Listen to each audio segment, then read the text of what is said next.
ஓம் தத்புருஷாய வித்மஹே மகாதேவாய தீமஹி தன்னோ ருத்ர பிரசோதயாத். நாம் இந்த பதிவில் மார்கழி மாதத்திற்கான 12 ராசிகளின் பலன்களையும் அதற்கான பரிகாரங்கள் என்னென்ன என்பதையும் இந்த பதிவில் விரிவாக காண்போம். எல்லோர் வாழ்விலும் வளமும் நலமும் செல்வ செழிப்பும் பெற எல்லாம் வல்ல இறைவனை வேண்டுகிறேன். ஓம் நம சிவாய. கும்பராசி அன்பர்களுக்கு அவிட்டம் 3ஆம் பாதம் முதல் சதயம் பூரட்டாதி 3ஆம் பாதம் வரை நிதி சார்ந்த விஷயங்களில் பெரிய அளவில் முன்னேற்றத்தை எதிர்பார்க்கலாம். இந்த மாதத்தில் நீங்கள் தொழில் வியாபாரத்தில் முன்னேறவும் நீங்கள் யார் என காட்ட நல்ல வாய்ப்புகள் கிடைக்கும். கடந்த காலத்தில் நீங்கள் செய்த கடின உழைப்புக்கு சிறப்பான பலனையும் நல்ல லாபத்தையும் இப்போது அறுவடை செய்ய வாய்ப்புள்ளது. தொழிலில் கூட்டாளிகள் மூலம் நல்ல ஒத்துழைப்பும் லாபத்தை பெற்றிடவும் முடியும். வாழ்க்கை துணையுடன் அன்பும் நெருக்கமும் அதிகரிக்கும். வீடு மாற்றமும் இடமாற்றமும் திருப்தி தரும். கணவன் மனைவிக்குள் ஒருவரை ஒருவர் புரிந்து செயல்பட்டால் மன அமைதி கிடைக்கும். பிள்ளைகளின் உயர் படிப்பின் விளைவாக வேலையின் நிமித்தமாகவோ வெற்றி உண்டு. உடன் பிறந்தவர்களை கொஞ்சம் அனுசரித்து செல்வது நல்லது. பணிபுரியும் பெண்களுக்கு சில பிரச்சனைகள் மீண்டும் தலை தூக்கலாம். உங்கள் திறமைக்கேற்ற அங்கீகாரம் கிடைக்காது. வழிபாட்டின் மூலம் வளர்ச்சியை கூட்டிக் கொள்ளலாம் என்பதால் குலதெய்வ வழிபாடும் இஷ்ட தெய்வ வழிபாடும் தசாபுத்திக்கேற்ற தெய்வ வழிபாடும் நன்மையை வழங்கும். ஏற்றமும் இறக்கமுமான வாழ்க்கை அமையும். ஒரு தொகை செலவழிந்த பின்னரே அடுத்த தொகை கையில் புரளும். மருத்துவ செலவு உண்டு. தொழில் வியாபாரத்தில் போட்டிகள் அதிகரிக்கும். குடும்பத்தில் உள்ளவர்கள் உங்களது குணமறிந்து நடந்து கொள்வது அரிது. பணிபுரியும் இடத்தில் சக பணியாளர்களால் தொல்லைகள் அதிகரிக்கும். உங்கள் முன்னேற்றம் பற்றி அடுத்தவர்களிடம் விமர்சிக்க வேண்டாம். பிள்ளைகளால் பெருமைகள் சேரும். வசதி வாய்ப்புகள் பெருக புது யுக்திகளை கையாள்வீர்கள். நீடித்த நோய்கள் அகலும். தொழில் வளர்ச்சி சிறப்பாக இருக்கும். தங்கம் வெள்ளி வாங்குவதில் தனி கவனம் செலுத்துவீர்கள். மங்கள ஓசை மனையில் கேட்கும் வாய்ப்பு உருவாகும். தொழில் வளர்ச்சி திருப்தி தரும். புதிய பங்குதாரர்கள் வந்திணைந்து பொருளாதார நிலை உயர வழிவகுத்து தருவார்கள். குடும்பத்தில் மகிழ்ச்சி. அசையா சொத்துக்களில் முதலீடு செய்யும் அதிர்ஷ்டம். நீண்ட நாட்களாக உள்ள சிக்கல்கள் குறையும் யோகம் இந்த மாதத்தில் உண்டு.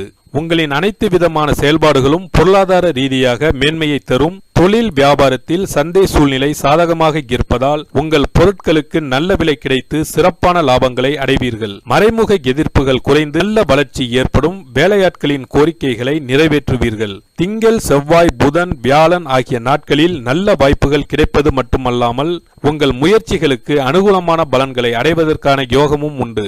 சாதுரியமாக பேசி காரியம் சாதிப்பீர்கள். பணவரவு கணிசமாக உயரும். சமயோஜித புத்தியால் சாதிப்பீர்கள். வெளிவட்டாரத்தில் செல்வாக்கு கூடும். அரசு சம்பந்தப்பட்ட வேலைகள் சாதகமாகும்.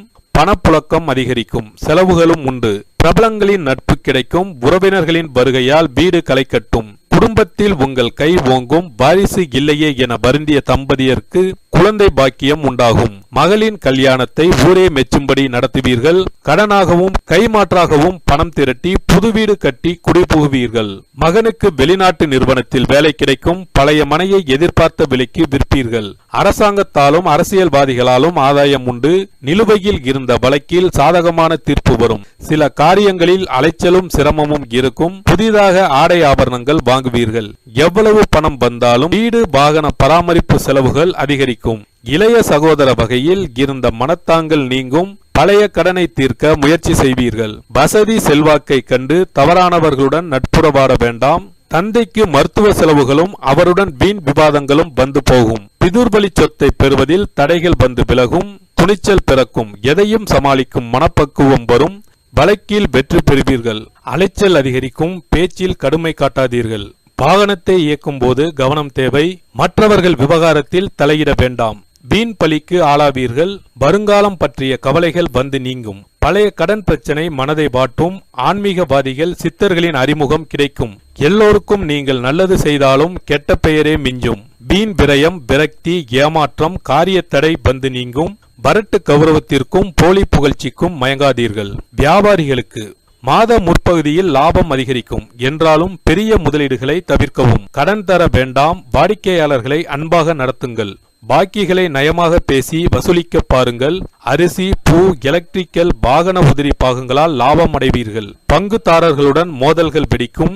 உத்தியோகஸ்தர்களுக்கு இம்மாதம் சாதகமாக இருப்பதால் அலுவலகத்தில் மரியாதை கூடும். வேலை சுமை அதிகரிக்கும். சில நேரங்களில் அதிகாரிகள் கூடுதலாக உங்களுக்கு வேலைகளை தருவார்கள். சலித்துக் கொள்ளாமல் அந்த வேலைகளை முடித்துக் கொடுப்பது நல்லது.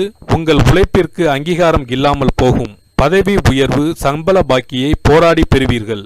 சக ஊழியர்களால் மன உளைச்சல் ஏற்படும். சிலருக்கு இடமாற்றம் ஏற்படவும் வாய்ப்பு உண்டு. சனீஸ்வர பகவானால் ஏற்படும் பாதிப்புகளை குறைக்க சிறப்பு பரிகாரத்தை இப்பதிவில் காண்போம். சனிக்கிழமை சனி பகவானுக்கு பிடித்த நாள் என்பதால் அன்று மாற்றுத்திறனாளிகளுக்கு உதவி செய்வது சனி பகவானை திருப்தி செய்யும். வசதி இருப்போர் அவர்களுக்கு உதவும் வண்ணம் ஊன்றுகோல், வண்டிகள் போன்றவற்றை வாங்கி தரலாம். சனி பகவானின் வாகனம் காகத்துக்கு தினமும் அல்லது சனிக்கிழமைகளில் உணவு படைப்பவர்களுக்கு முன்னோரின் ஆசிகளுடன் சனி பகவானின் ஆசிகளையும் பெற்றுத்தரும் என்பது உறுதி. தானத்தில் சிறந்தது அன்னதானம். ஒருவர் பசியாறும் போது அவரது வயிறு குளிர்ந்து நமக்கு அவரது வாழ்த்துக்கள் கிடைக்கும். தானம் செய்யும் போது சனி பகவானின் மனமும் குளிர்ந்து நல்ல பலன்களை தருவார். சனி பகவானுக்கு கருப்பு நிறம் மிகவும் பிடிக்கும் என்பதால் எள்ளு பொடி அல்லது எள்ளு கலந்த சாதத்தை வைத்து வழிபடலாம். சனி பகவான் சில நேரங்களில் அவமானமான கஷ்டங்களை நமக்கு ஏற்படுத்துவார். அதை தடுக்க கருப்பு கலந்த வஸ்திர தானத்தை ஏழை எளியோருக்கு சனீஸ்வரர் குடிக்கொண்டுள்ள தலங்களில் செய்யலாம். காரணம், ஒருவருக்கு வஸ்திரம் தருவது என்பது அவருடைய மானத்தை காக்கும் செயல் என்பதால் இந்த வஸ்திர தானத்தால் சனி பகவானின் கருணை பார்வை நம்மீது விழும் என்பது ஐதீகம். இந்த வீடியோ உங்களுக்கு பிடிச்சிருந்தா லைக் பண்ணுங்க, ஷேர் பண்ணுங்க அண்ட் சப்ஸ்கிரைப் பண்ணுங்க. பக்கத்துல இருக்க பெல் ஐகானை கிளிக் பண்ணுங்க. நன்றி, வணக்கம், வாழ்க வளமுடன்.